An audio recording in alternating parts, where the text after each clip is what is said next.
All right. Hello, everybody. Welcome to the tutorial for the NFL Gametime / Showdown TTS mod. Okay, so I'm going to start this assuming that everybody that's logging into this has used TTS before and they know how to get into the game. So if you've not done that yet, I would get TTS ready and then download the mod. Keep in mind the mod is called NFL Gametime. So a quick little thing on that. This game is based off of NFL Showdown. Um, it got a different name because there were some elements of the game that were remade, and there was actually a point in time where we thought that we had Kickstarter support and we were going to do a little bit more with it. So we ended up changing the name because it is definitely inspired by Showdown. A lot of it's going to play like Showdown, but it's a little different, as you'll see right here. So I'm a classroom teacher, so I know that if I don't want to sit here and talk the whole time, my plan here is to kind of play out an entire drive so that you guys can see how the game plays. Those of you that have played Historic NFL Showdown, it's going to play very similarly. So I'm going to go ahead and go through a whole drive here so you can see what the game looks like. So when you open up the game, you should have two preloaded starter decks. So I'm going to go ahead and get this starter deck ready to go. So I'll go ahead and right click and let's flip this over. So we've got our strategy deck cards right here, and we've got our playbook. So I'm going to go ahead and we can organize these. And then we're going to go ahead and place our players where they go. Here's my punter, there are my linebackers. So as I'm placing these, I'll kind of go over a few changes that have been made. You're going to recognize a lot of things about the game, but there's still going to be a few things that are changed. So I'm going to go ahead and try to sort these very quickly.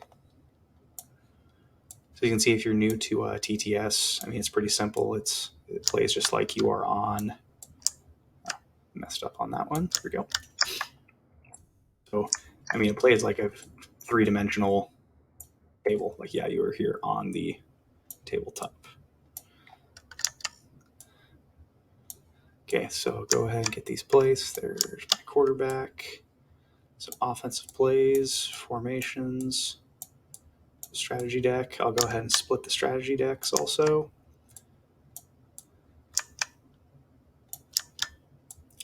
So also these cards, so these are a combination of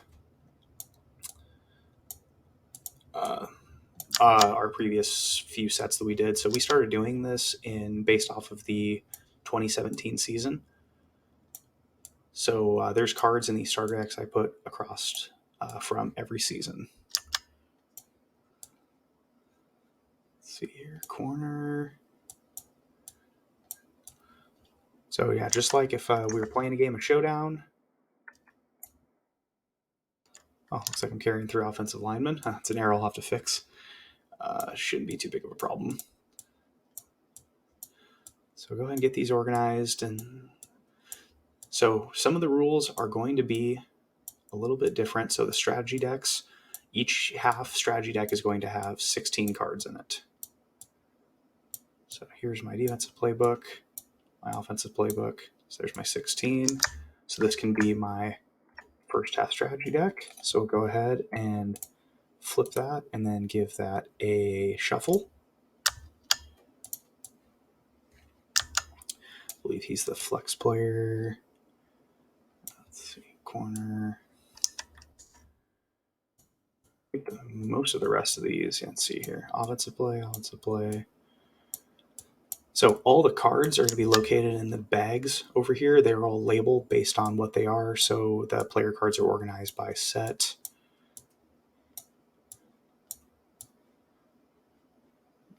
There we go. So yeah, player cards are organized by set. And then strategy cards, offensive, defensive playbook are all there. Unfortunately, right now, there is nothing.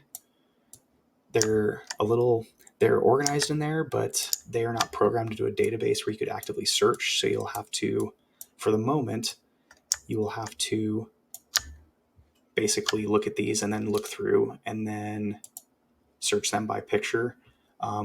In all my areas of computers, I'm probably weakest in programming, and the Lua code, all that stuff, I is a little bit beyond me. So for the moment, this is how you'll have to go through the cards, but every card so far is loaded in here. Okay, so a couple things. First, the couple things that have changed for our traditional showdown players. We'll go over here in just a moment. Okay, so as you'll notice here, so receivers back in the old set, they had only 3 stats. We added a fourth. The fourth stat is route run.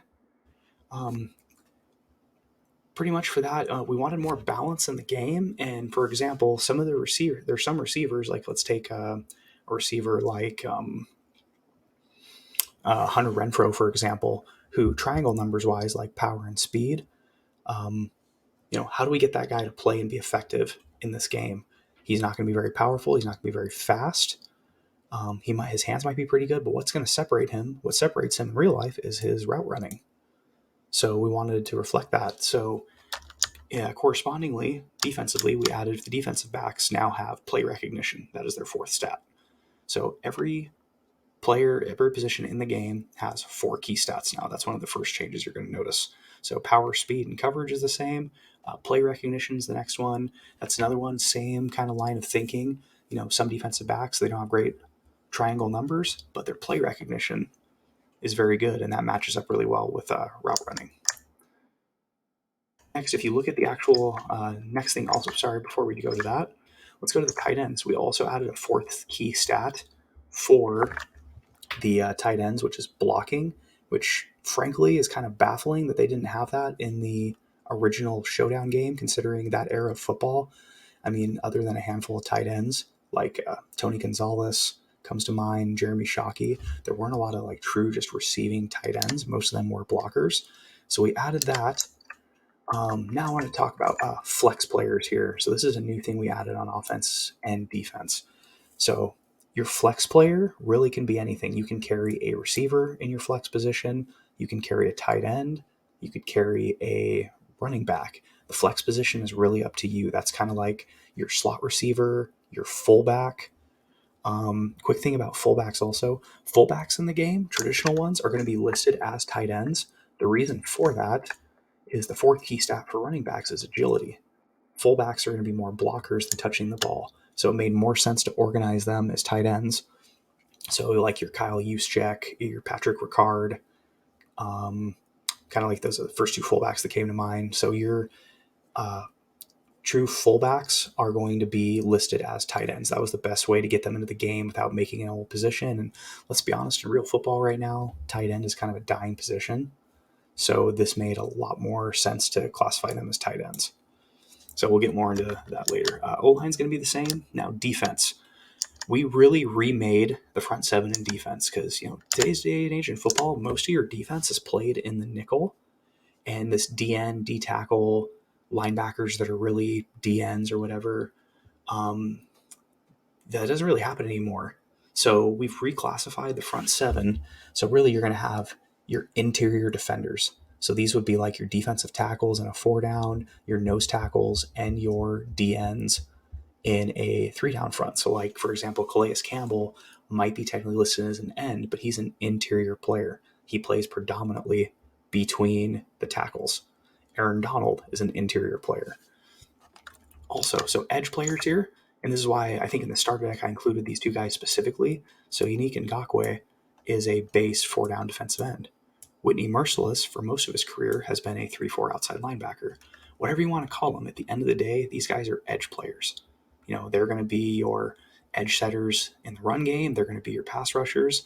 And that way, your edge players, your interior players, these stats match up really well. They've got pass rush, they've got run stop, because those are important for for your edge players and your interior defenders. Those are going to be their 2 primary responsibilities.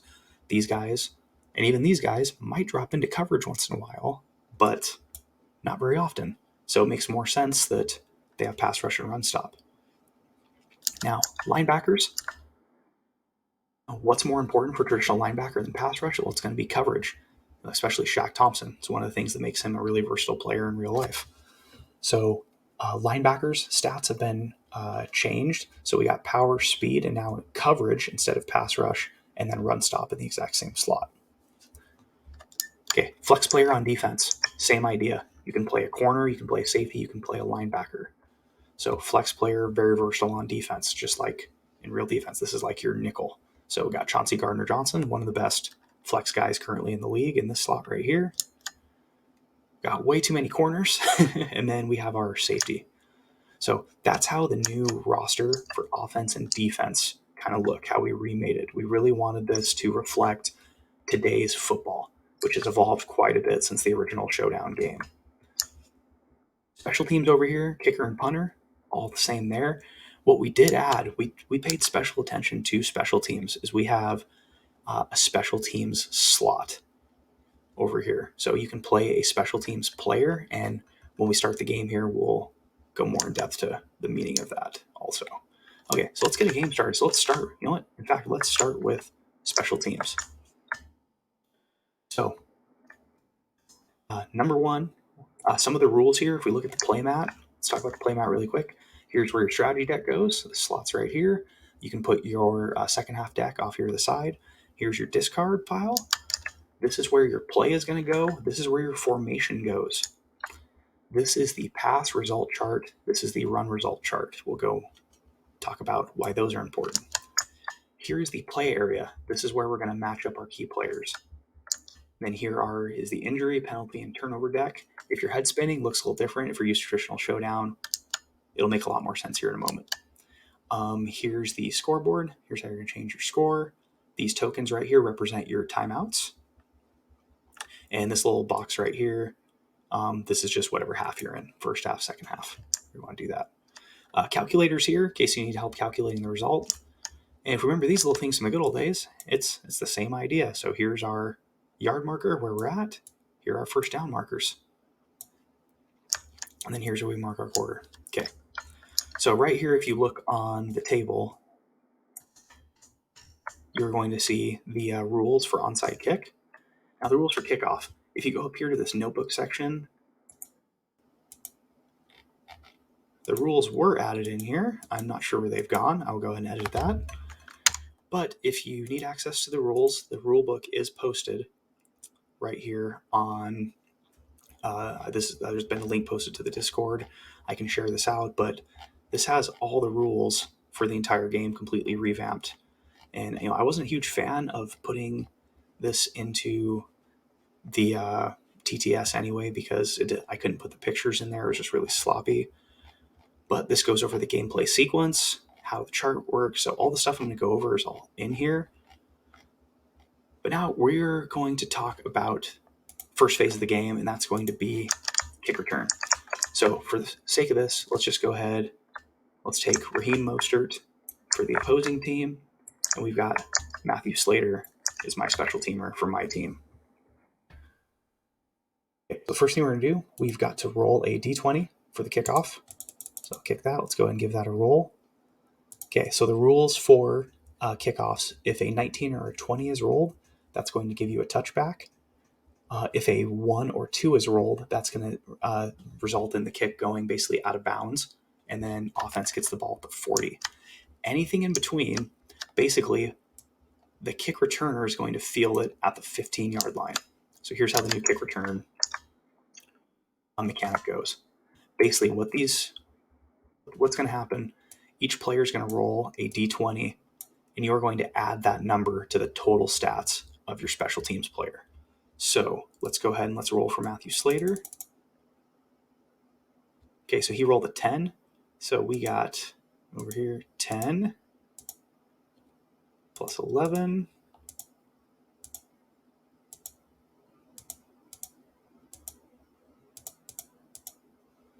So good to see that the calculator is not quite working at the moment. So let's go 10. Let's try this again. So 21. So then plus 15 plus. Okay. Anyway, what we're going to do, the whole process, sorry, I don't know why the calculator's not properly working. I probably just don't know how to use it. We're going to add the dice roll to the total stats right here, and then Mostert is going to do the same. Okay, so basically, if the coverage team wins this first roll off, the ball is dead right there at the 15-yard line. If the return team wins this roll off, we advance it 10 yards. And we continue doing that until either the return team takes it all the way back for a touchdown or the coverage team gets a stop. Now, you might have noticed a couple things. In this big black void of space is where the barcode used to be. That has been replaced with a couple different icons here. So these are what are called player traits. Basically, the idea behind this is at some point, because we're calculating 4 stats, you'll reach a point in the game where there will be no way to differentiate player from player. At some point, you will reach every combination of every one of these numbers, and there will be no way to differentiate. So these player traits were a way to incorporate. You notice these guys have the special teams trait. So we don't have to go in depth in the rules right now, but basically, the special teams trait gives them 1 reroll per half. So if Slater loses on the kick return, I can reroll, and we can reroll. I can use that once. That forces a reroll for both of them, and I can use that once. Special teams trait also has the benefit of it reduces the point cost when you're adding him in your deck. Also, one of the other bonuses, because what's to stop you from putting Justin Jefferson, Deebo Samuel back as your kick returner? Well, if your player that's in your special team slot does not have the special teams trait and he's a returner, if you roll a 1 or a 2, it adds chance for turnover to the result. So those are some of the other benefits of the trait and what those do.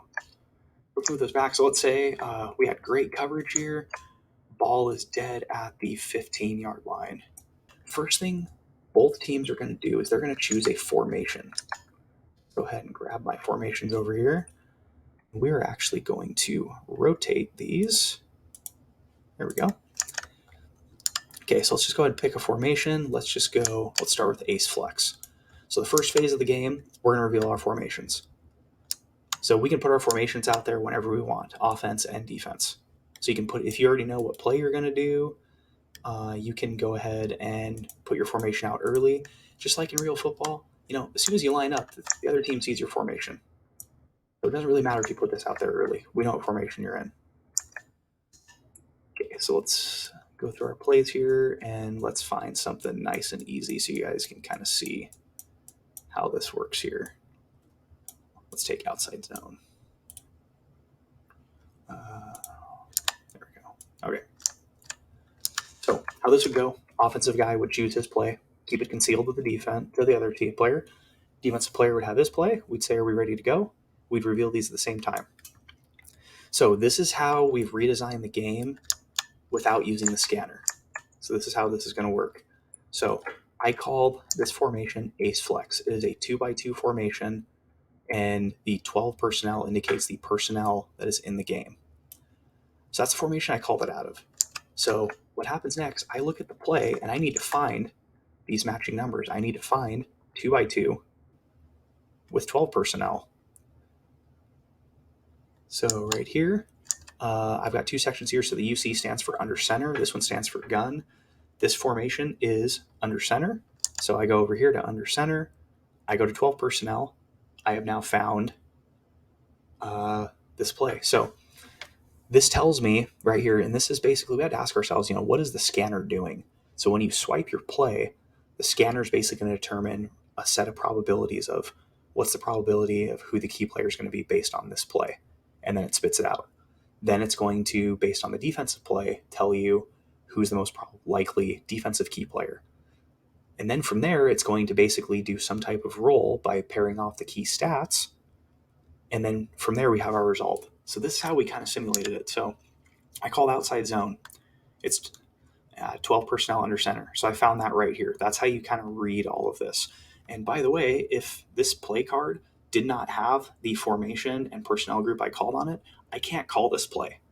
So that's how this all kind of groups together. I cannot call a play out of a formation that does not have the corresponding personnel group numbers on there.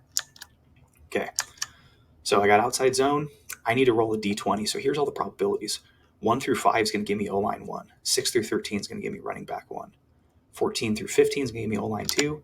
16 through 20 is going to give me tight end 1. So let's go ahead and let's grab our D20. Go ahead and give her a roll. Okay, I rolled a 12. So I go onto my chart here. 12, my key player is running back 1. So Mostert comes out here to the play area. So that's how that part works. That's how you read everything. And in some ways, this is a lot of fun. Like, makes a lot more sense to us because, in the old game, if you didn't know anything about football, you were just playing a card game, you wouldn't have any idea to know, like, hey, I really want to get the ball in the hands of my running back a lot. What play should I call? Or, I have Lamar Jackson or Justin Fields. I want them to touch the ball a lot, running the ball as a quarterback. Now you can kind of look at all these plays and then look at these probabilities and really tell yourself, so which of these plays is going to give me the highest chance of, Lamar running the ball? And I can build my playbook accordingly. Okay, so now offense has played their play. So now defense, let's go ahead and just throw a random defensive play out here. Let's say the defense called Tampa 2. So everything starts with the offense, and the defense kind of reacts to the offense, which is just like, any real sport. So here's how I read the defensive card. So defense called Tampa 2. Was it a run or a pass play? Outside zone, it was a run. It was an outside run. I thought I reloaded a new outside run into here. I might have to recheck that. Okay. I was pretty sure we edited all the plays because it's supposed to say outside run. Anyway. Okay. So it's a run play. Who is my key player? Key player is running back 1. So now I need to roll a D20. So here's a D20. Let's roll it off. I roll a 4. So for running back 1, 1 through 9 is going to give me interior number 1. 10 through 16 is going to give me linebacker 1. 17 through 20 gives me linebacker 2. So I rolled a 4. That means my key player is interior 1. So interior 1 over here is going to be Mr. Fatakusi. There's my key players. That's how that works. That's how we determine the key player. That's how you read the plays on each side. So now we have to roll off for our key stat. That's where this D4 comes in here. So if we look at the offensive chart, there's running back 1 out of 12 personnel. So my key stats are 1, 2, and a 4. Those are the possible key stats on the play. So I roll my D4. I roll the 1. So key stat 1 is power.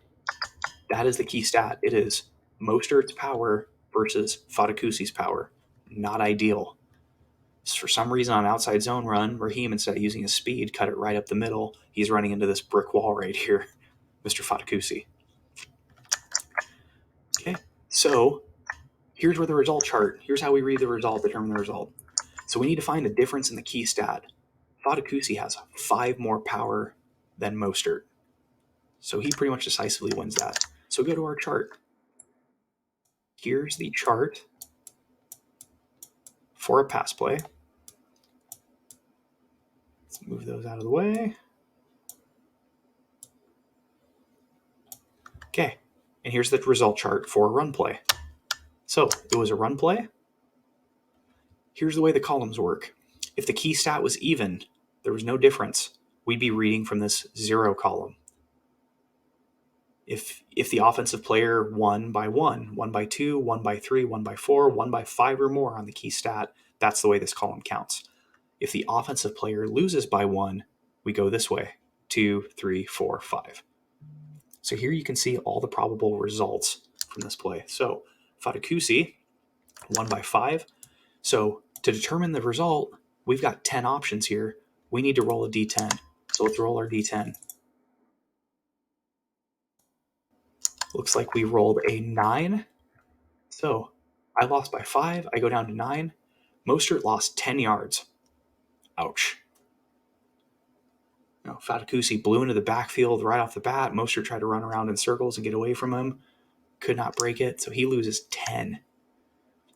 Here, let me draw some strategy cards. So now, this will obviously be the phase. This part is pretty much the same.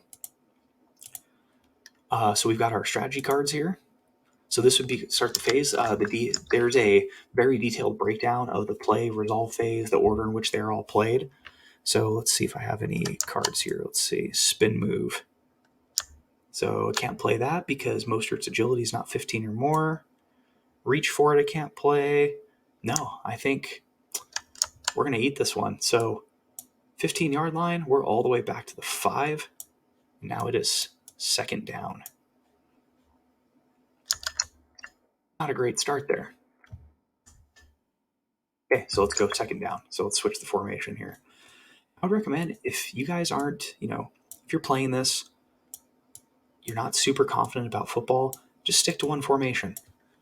There's a lot of teams across America at all levels that only run a couple formations and a couple plays. So if you're learning how to play it and it's easier for you, pick one formation and take like 6 plays. You can play like Sean McVay and run nothing but wide zone, boot, and a handful of pass plays. If that's easier for you to learn it, then by all means. Like, that's one of the things that I really like about this format and how customizable it is that this can be as complicated or as easy as you want it to be. So I would recommend, especially if you're not super confident with a lot of this, just start with something simple. Start with one formation and a handful of plays. Maybe you want to play like the Ravens with Lamar, do one formation, do some QB, like 3 QB run plays, and then do a couple pass plays. Make it easy on yourself. All right. So let's go I formation, and we're going to need to run let's run the ball again. Let's be really boring. So let's say I'm going to call toss. And then let's see here. Say the defense comes out in 2-man. Okay. So I called I formation. I'm not sure why I reloaded the erratas for some of these cards in here, and they are not showing, so I'll need to double check that. This should say outside run. This should have all the information on there, so I apologize. I'll double check that and make sure that gets reloaded into the TTS mod. So I formation, under center, we are in 21 personnel is what it should say. So under center, 21. So we roll the D10 on the result chart. That gave us -4 and a chance for a turnover. So what we're talking about here is, you might remember in the old game, we had injury cards, penalty cards, and turnovers. So one of the things that we really didn't like when we were redesigning the game was, injuries, penalties, and turnovers happen in every football game. So it really never made sense to us to have these cards in your strategy deck and then have to play them to get them to use it. And let's be honest, if you're building a strategy deck, what card are you going to take? Are you going to use a penalty, turnover, injury card that you may or may not use the whole game? Or are you going to play something like, thread the needle or air it out or spin move or any of these cards here that you're pretty much guaranteed you're going to use? That was kind of the trade-off. So it made more sense to us that we organize the injuries, penalties, and turnovers into side decks. And anytime you hit on the result chart where there is a chance for any of these, then you draw a card from the side deck. If it applies, you apply it. So let's go ahead and let's draw one from the turnover deck. So, pile driver. So this one does not apply because it says play on a sack. The result of the play was not a sack. So this doesn't apply. So we send this back to the bottom of the strategy deck.